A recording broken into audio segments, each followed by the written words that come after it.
Cell Health, reboot your body, omega-3 oil extracted from algae, strong heart, sharp mind, healthier you.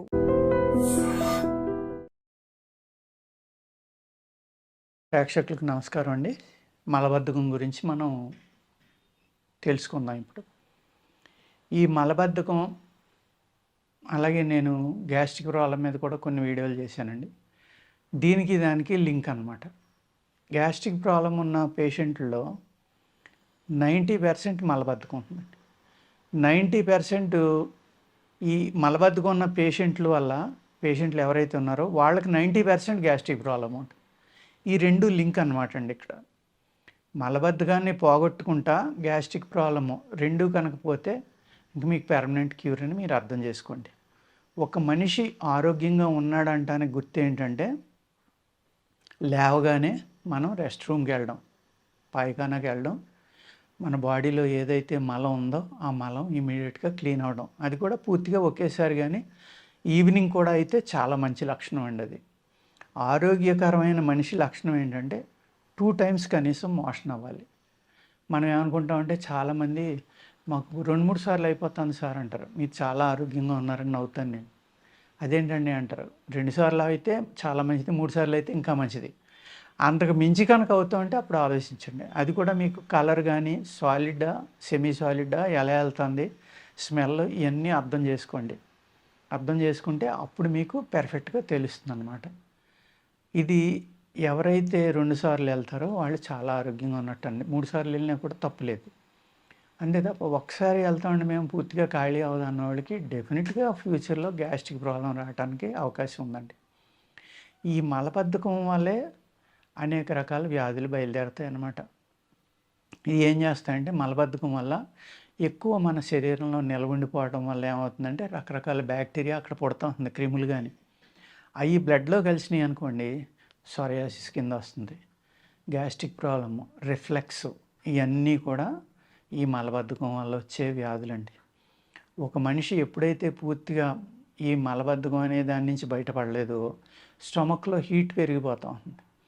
ఈ heat ఏం చేస్తుంది, ఇది వెళ్ళి మన బ్రెయిన్కి పట్టుకుంటుంది. అక్కడి నుంచి ఇరిటేషను, కోపం, బీపీ, ఆటోమేటిక్గా బీపీ పెరుగుతుంది ఇవన్నీ రావడం వల్ల. అందుకేంటంటే ఒక ఆరోగ్యకరమైన మనిషి యొక్క లక్షణం ఏంటంటే 2 సార్లు లేదా 3 సార్లు మనకి రెస్ట్ రూమ్కి వెళ్ళడం అనేది ఆరోగ్యకరమైన మనిషి యొక్క లక్షణం అండి. పూర్వం మనకి ఆముదం అనేది ఇచ్చేవారు సీజన్ మారినప్పుడు. అదేవిధంగా ఎప్పుడైనా మలబద్ధకం ఉందంటే కొద్దిగా ఆముదం, 1 స్పూన్ ఆముదం ఇచ్చారనుకోండి జాడించి అయిపోయేది, శుభ్రంగా స్టమక్ క్లీన్ అయిపోయేది. ఈ ఆముదం అనేది ఎంత అద్భుతం అంటే మీకు anti bacterial, anti viral, anti fungal ఇన్నాటి వల్ల ఏం చేసేదంటే అది మన పొట్టలో అయితే మలబద్ధకం కలిగించే క్రిములు ఉన్నాయో అవన్నీ క్లీన్ చేసేసాయి, కంప్లీట్ చంపేసి బయటకు పంపేసేది. ఇప్పుడు మనం అనేక హెల్త్ రిసార్ట్స్ ఉన్నాయండి. అక్కడ మనం జాయిన్ అయ్యామనుకోండి, వాళ్ళు ఫస్ట్ని కోలాన్ థెరపీ చేస్తున్నారు. కోలాన్ థెరపీ చేసినప్పుడు ఏం చేస్తారంటే ఒక పైప్ ద్వారా లోపలికి వాటర్ పంపించి ఒక పైప్ ద్వారా బయటకు తీసుకొచ్చేస్తారు. ఆ పంపిన మెడిసిన్ వాటర్ తోటి పాటు బయటకు వచ్చేస్తుంది. అలాగే మీరు ఒక మంత్లో 1-2 సార్లు చేయించుకునేవాడికి ఆటోమేటిక్గా 5 kilos తగ్గుతున్నారు. 2 to 5 kilos తగ్గిన వాళ్ళు కూడా ఉంటారు ఫస్ట్ ట్రీట్మెంట్లోనే. దాని అర్థం ఏంటంటే మీకు అర్థమైందా, నాకు మోషన్ చాలా బాగా అవుతుందని రోజు వెళ్ళిపోతానంటారు. కానీ మరి కోలాన్ థెరపీ చేసినప్పుడు 2 నుంచి 5 kilos ఎలా తగ్గుతున్నారు మీరు 2 రోజుల్లోనే? అంటే 2 నుంచి 5 kilos టాక్సిన్ని, ఈ మలాన్ని మీ పేగులకు అంటుకుపోయి దాచి ఉంచారన్నమాట మీరు. కానీ మీరు ఏమనుకుంటున్నారు, నేను రోజు బాగానే వెళ్ళిపోతున్నాను కాబట్టి నా పొట్ట శుద్ధంగానే ఉందనుకుంటారు. మీకు మీ స్టమక్ క్లీన్ అయింది, మీ గ్యాస్ట్రిక్ ప్రాబ్లం లేదు, డీటాక్స్ అయింది, పూర్తిగా పేగులు బాగున్నాయి అనుకుంటే ఒకటే గుర్తండి. కుండలో నీళ్లు తాగారనుకోండి, బాగా కూలింగ్ తాగే వాళ్ళకి తెలియకపోవచ్చు. మామూలు వాళ్ళు కనుక ఫ్రిడ్జ్ వాటర్ ఎక్కువ వాడినోళ్ళు మీరు తాగుతూ ఉంటే ఆ నీరు ఎక్కడికి వెళ్ళిందో మీకు ఆ కూలింగ్ అనేది, ఆ స్పర్శ అనేది తెలుస్తుంది మీకు పూర్తిగా పొట్టలోకి వెళ్ళేదాకా. ఎప్పుడైతే మీకు ఆ సెన్స్ వచ్చిందో, స్పర్శ అనేది మీ పేగులకు వచ్చిందో నీళ్ళు తాగినప్పుడు, అప్పుడు మీ పేగులు శుభ్రంగా ఉన్నట్టండి. కోలాన్ థెరపీ అయ్యాక మీరు తాగి చూడండి, మీకు తెలిసిపోతుంది. అదేవిధంగా యోగాలో ఏం చేస్తారంటే బాగా సీనియర్ మాస్టర్స్ స్టమక్ క్లీన్ చేయడానికి ఉప్పు నీళ్ళు తాగించి వామిటింగ్ చేయించడం, అలాగే క్లాత్ నెయ్యిలో ముంచి మింగించి దాన్ని కిందకి దౌతి క్రియ అంటారు, అలాంటివి చేయించడం చేస్తారు. అది అయిన తర్వాత మీరు నీళ్ళు తాగండి, క్లియర్గా తెలిసిపోతుంది మీకు నీళ్ళు ఎక్కడికి దిగుతున్నాయి, ఎలా దిగుతున్నాయి, ఎలా వెళ్తున్నాయి అనేది. అంటే ఎప్పుడైతే మీ పేగుల్లో ఆ స్పర్శ అనేది లేదో ఆటోమేటిక్గా మీకు పేరుకుపోయినట్టే లెక్క. స్కేలింగ్ మీ పేగుల్ని యాక్చువల్గా మనం ఉన్నామండి, పొట్ట ఫ్లాట్గా ఉండాలి, బాగా ఇంత ఉంది అంటే దాని అర్థం ఏంటంటే ఇంత లావున ఉండవలసిన పేగులు ఇంత లావునైనాయి అని అర్థం. మీకు ఆటోమేటిక్గా మీరు 5 to 10 kilos మీ పొట్టలోనే దాచి ఉంచారు. అర్థమైంది కదండి. ఆ మలం అనేది బయటికి వెళ్ళకపోతే అనేక రకాలైన వ్యాధులు మీకు వస్తాయి. అందుకే ఏం చేయాలంటే ఆముదం తాగుతారో, ఎనిమా చేయించుకుంటారో, ఇంకోటి చేస్తారో తెలియదు.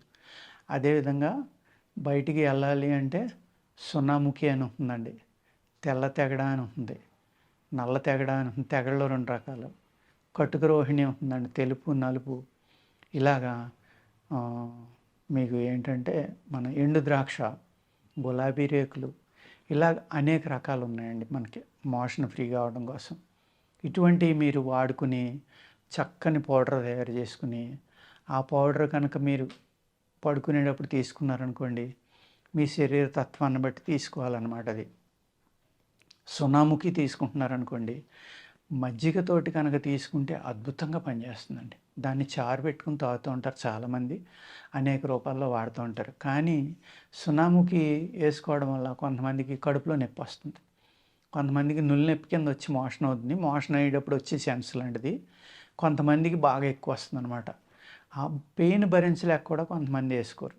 అందుకే ఏం చేస్తారంటే చక్కగా సున్నాముఖిలోనే మన రోజ్ పెటల్స్ పౌడర్ దొరుకుతుంది మీకు బయట, అటువంటిది, ఎండు ద్రాక్ష, సున్నాముఖి, నేను చెప్పిన తెగడ కానీ కటుక రోహిణి కానీ ఇలాంటివి కొట్టుకుని పౌడర్లో 4 రకాలు సమానంగా కలుపుకుని చక్కగా 1 స్పూన్ మజ్జిగలో కానీ ఉట్టిది నీళ్ళలో కలుపుకుని దాన్ని తెల్లారుజామున మెలకువ వేసుకుంటే ఇంకా బాగా పనిచేస్తుంది. మీరు పడుకునేటప్పుడు కూడా వేసుకోవచ్చండి. వేసుకుంటే ఈ మలబద్ధకం అనే వ్యాధి మీకు కొన్నాళ్ళకి క్లియర్ అయిపోతుంది. దాన్ని అలవాటు చేసుకోవద్దు దయచేసి. అవసరమైతే స్టమక్కి కొంచెం ఎక్సర్సైజులు చేయండి, చేస్తే డెఫినెట్గా ఫ్రీగా లేచిన వెంటనే మోషన్ అయిపోవటానికి చక్కని ఆసనాలు ఉన్నాయి ఆయుర్వేదంలో, అవి కూడా సాధన చేయండి. ఆసనం వేయలేము అనుకుంటే అదే ఆసనాన్ని ఎంతవరకు వంగితే అంతవరకు వేయండి, డెఫినెట్గా ఫలితం ఉంటుంది.